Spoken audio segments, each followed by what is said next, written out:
Hi everyone, in front of me I've got Nokia T20 and let me share with you how to check IMEI and serial number of this device.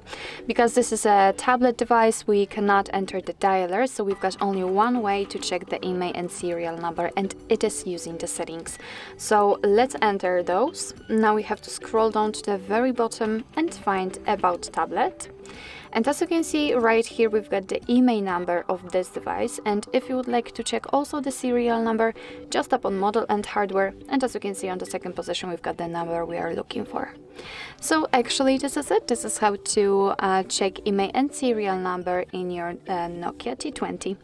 Thank you so much for watching. I hope that this video was helpful, and if it was, please hit the subscribe button and leave the thumbs up.